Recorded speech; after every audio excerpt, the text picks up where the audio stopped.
Getting food aid and humanitarian assistance to contribute to development, why it doesn't work and why a systemic perspective hasn't helped. I'm going to give you 3 little examples based on research that we've done.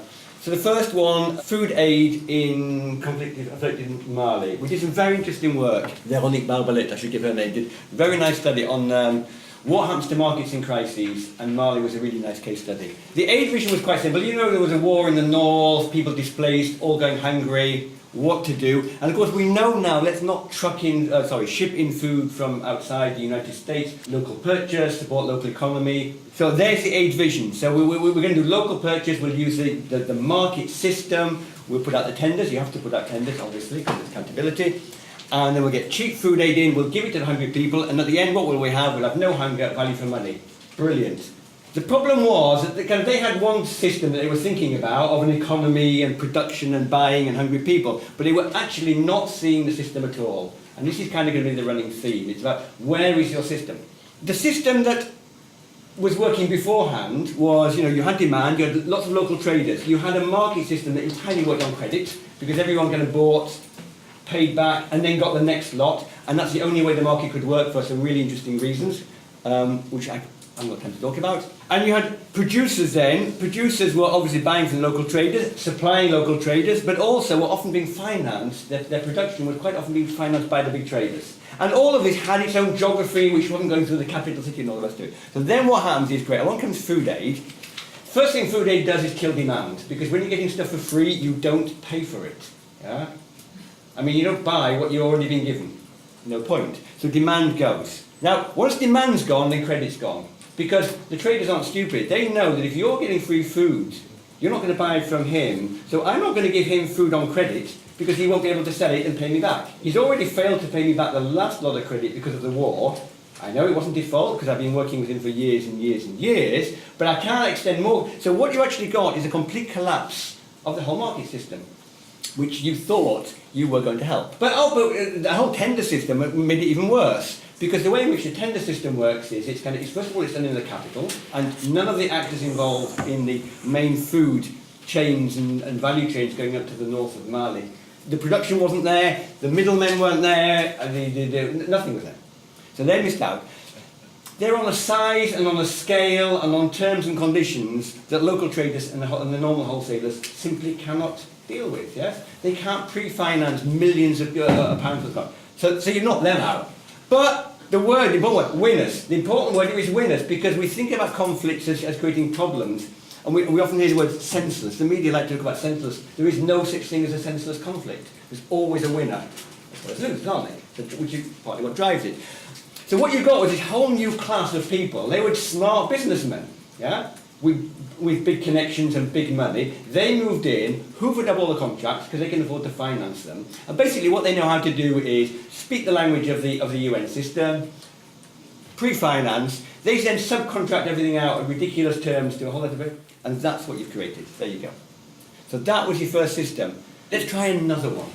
WFP had this idea that because they're buying huge amounts of food, so exactly what kind of the topic I was given was, how can we use that for development? The wonderful phrase they used, how can they use their logistical footprint to contribute to development? Now, I must stress that what I'm talking about, we did a midterm evaluation of the programme. I was actually I led the Kenya case study. So what I'm going to talk about is what happened in Kenya at the midterm.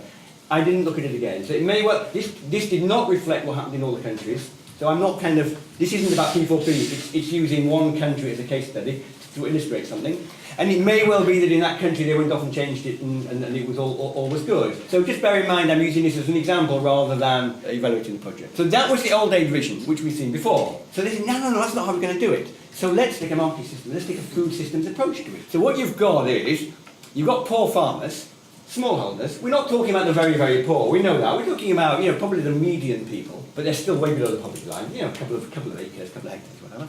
And they are producing poor quality stuff, they're selling to unstructured markets, low prices and so on, and that keeps them poor, so that's in the loop, and I couldn't get the arrow to go back again. So what we want to do is, at the moment, we've got the tenders going to the big suppliers, and they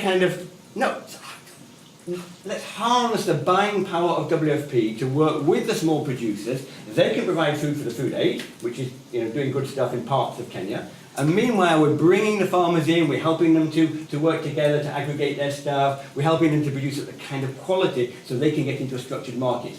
Brilliant idea? Of course it was. It was written in Seattle and rolled out in 15 countries. So the idea was great. The problem was that's not how the system works we got the wrong system for Kenya, because that's the idea. WFP will come in, take from the poor farmers to food aid. Now you've got no famine and no poor farmers. Good news.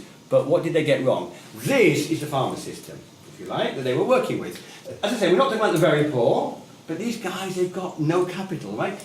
They rely on fast turnover of cash. Right? And especially at the end of the harvest, right, they've probably got debts, because you have to borrow money to get yourself through the hungry period. The school fees timetable does not respect, kind of when WFP chooses to pay whatever. You've got to pay at certain dates. So they need cash flow fast. Also, we know they've got very fragile lives and stuff happens the whole time. They're making flexible decisions.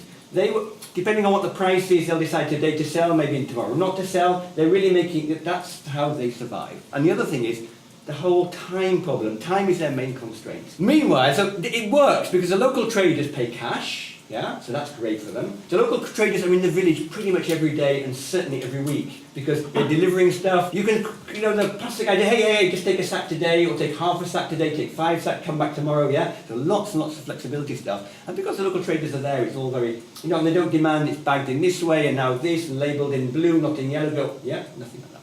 So when WFP comes along, first of all, they're a food aid organisation. Yeah? They have to know that they're getting certain amounts of food because the refugees need it. So they've got to sign a contract in advance and you've got to deliver the tons. You can't stop getting flexible with me about that because that's not how WFP can work. WFP is not only a food aid organisation, it's also a UN bureaucracy. So the idea of actually paying within a week, forget that, guys. It takes them 2 months. After getting the food, it took them 2 months to pay the guys. So their cash flow's gone. Apart from that, it's like, no, I need it here, it's got to be in the right bags. All legitimate I'm not saying that WFP was putting unreasonable demands on the farmers. From the food aid point of view, what they needed just didn't work for the farmers. So what you actually got was that small farmers were far better off ignoring WFP. And in fact, the unstructured prices turned out to be higher than what WFP was paying because WFP arranged their contracts, like 6 months earlier, and the prices have gone up because prices go up and down. Now, again, let me stress, I'm not saying that this was repeated across the world. I'm using it as an example to say, have we actually understood, here is my systems analysis, but what's your system? What are the boundaries of your system? Are they the same boundaries of your life system that all the other actors in your system are seeing? And let's not forget the most important system of all, which actually is what drives everything, which is the project system. Because WFP's project people do a really great lot, but their demand is to deliver. And what they have to deliver is a deliverable. And the deliverable is nothing to do with helping farmers, because the way in which aid works is, that's never our deliverable. We assume that our deliverables will do that. We then forget that and make sure that the deliverables are met. And that means I have to enrol X number of farmers and I have to buy X tons of food. That's what I have to do. That's what I'm evaluated on. That's what my organisation is evaluated on. That's what my accountability is on. Nothing whatsoever to do with am I actually helping the food system. Now, there are increasing levels of sophistication possibly in our analysis. Now, this is what we did very, very fascinating study actually, all in the same Markets in Crisis series. This was Irina Mosel who did this one, can't take credit. Looking at how did the food markets work in South Sudan. This was at the beginning of the conflict. I haven't looked at South Sudan since, but this is a snapshot as it was then. So your market supportive perspective says we've got hungry people and we've got depressed markets. But we're not going to do food aid because we know that food aid depresses markets and we know we need to support markets. We're sophisticated nowadays. What do? Cash. We do cash aid. And what does cash aid do? Well, we give the cash aid to the hungry people. They're not hungry anymore. They're smiling now. And they spend the money in the markets. So the markets aren't depressed anymore. So the traders are all happy. And once the market is functioning well, then the people get even happier because now they can buy other things in the market because they're actually functioning in the base of the market. So all is good, cash aid works. So if you've got your systems perspective and your food systems perspective, and you're not just looking at agriculture as we've been told, we're thinking about the markets and the money, that's what we should be doing. Now the problem was that our analysis showed that that was probably the worst thing to do. We weren't developing a project. This is now looking. I'm not sure if anyone really did it, yeah. But this was our analysis, and our warning was, don't do it. Why not? Because you've missed the system. The really important system has got nothing whatsoever to do with people. Because let's face it, this is South Sudan, and the poor don't count. The people who do count are the ones with political connections. So you've actually got a war economy going on. Forex was really, really limited. All the food in South Sudan comes from outside. If you're looking at the, sorry, I shouldn't say the whole country, we were looking at Juba, the capital. So the food from the capital comes in from outside. It's all imported mainly from Uganda. But buying Forex is very, very limited. You can't buy at the official rates because the government controls that. And they only sell to their friends at the official rates. The real traders have to buy at black market rates. So basically, the way in which you make your money is by buying Forex, bringing in food from Uganda. You don't care whether you make a profit on the food, you're making a profit on the Forex. That's how it all works. So if you give cash and support all of this, what you're actually doing is feeding a war economy. And the political connections people are really happy, and the hungry people and the depressed people aren't so happy at all, because got the wrong system. Now, this is the problem with the systems perspective. Yeah? Why it isn't guaranteed? I'm not saying it's wrong, because I got asked to come here, because I've sort of written about it for years and years and years. The problem is you don't have to be the Dalai Lama to believe in the oneness of all things. There isn't such a thing as a system which functions unrelated to other systems. Well, obviously you can't analyse the whole life of the universe and everything for you. But the question is, where do you put your boundaries? And that is a real big problem. So you're asking, what I was asked to talk about is how can humanitarians contribute to development? That's the wrong question.